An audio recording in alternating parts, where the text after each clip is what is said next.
Hey everyone, Kevin Richards here for TotalSinging.com on the web and Total Singing right here on YouTube as well.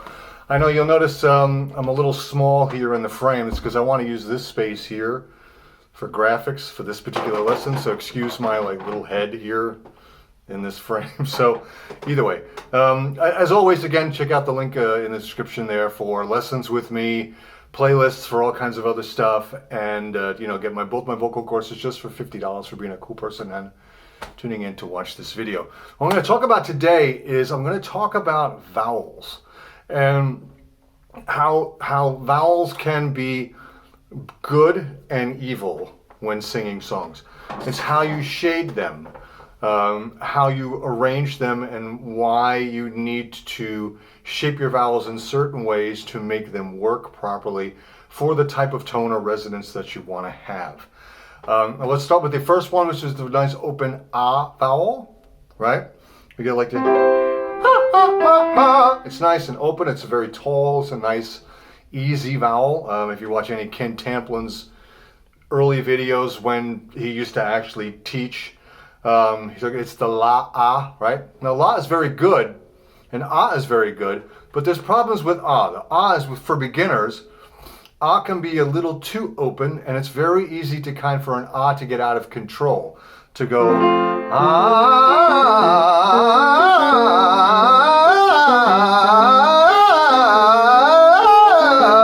You can hear as I get to that high A, it's starting to yell a little bit, and we don't want to yell those, right? So what do? Well, we shade that ah with a little bit of because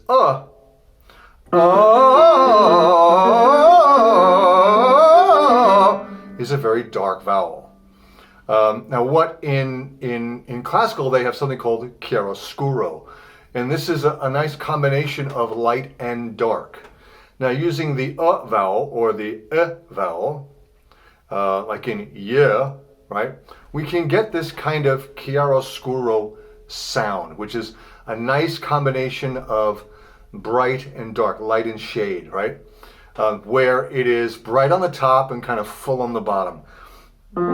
So we take that ah, and we don't want to actually sing we just want to think Just think it in your head while you sing ah. So if I start here, let's start here, the D here, right? So ah, you can already hear that it's kind of a dark ah. It's not ah, right? La, too bright, too edgy. And as you get higher, that's going to get really caustic and sound really nasty, right? So la, tongue down, just the bottom right here, resting against your bottom teeth.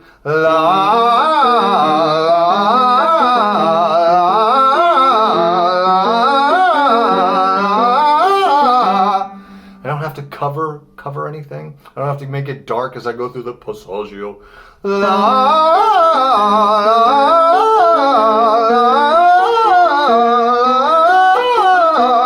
High C here. And you can hear that it's both bright but also kind of rounded on the bottom. It's not it's terrible sounding. Too much, as they say in opera, it's too much white sound. We want a little bit more black sound or dark sound in it. Now all I'm doing is thinking in my head. If I was to sing through those,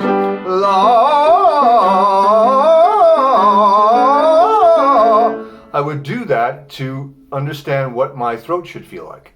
That dampened lowered larynx, right? So I'm going to put that lowered larynx into the ah.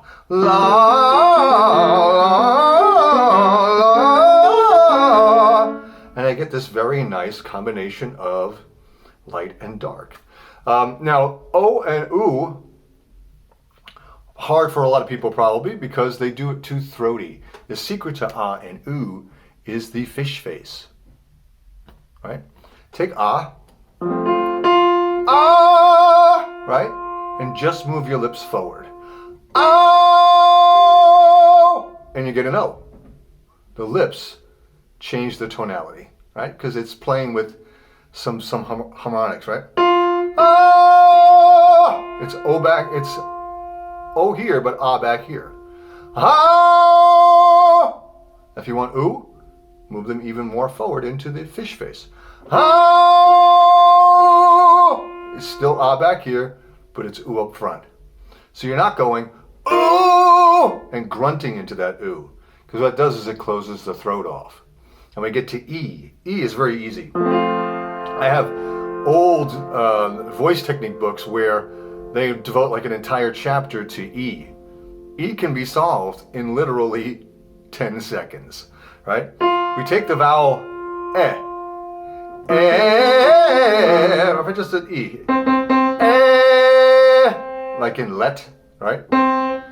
And just move your tongue enough so you start to hear the E sound. The problem with most people when they make an E is they lift the tongue completely up. They go E and they pull the larynx because the bottom of the tongue is attached to the larynx. So when you pull the tongue up, the larynx goes with it, right? We want to keep that tongue relatively flat and only move sort of the back part of the tongue to make the E vowel. So,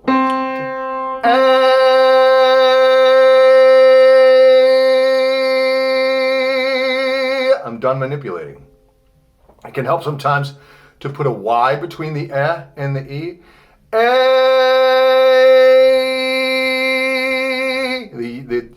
Going to the Y will help you move the tongue into position. And once you get that E sound, stop moving the tongue. You have your position. And E should look exactly the same to the face.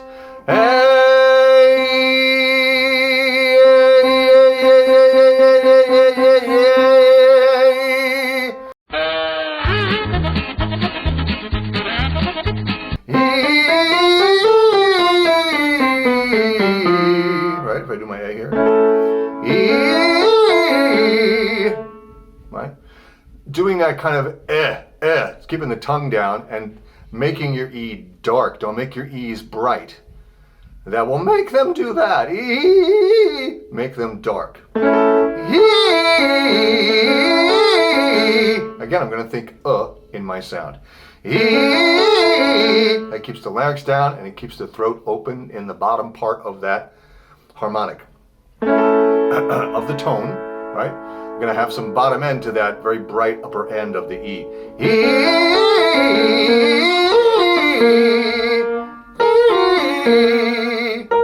B flat there, I think. Right? Yeah, okay. Right. That's pretty much all your vowels. So the I is just like an ah, right? It's shaping off of the ah or the a.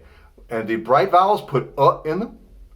And the E vowel, you want to also think or at best, to keep them dark and dampened or anchored so that they don't pop on you, right? Till next time, this is Kevin Richards. Oh, please like and subscribe to the channel, please. Comment below if you have any questions. I'll be more than happy to answer them. And if you ask a really good question, I might address it here on the channel.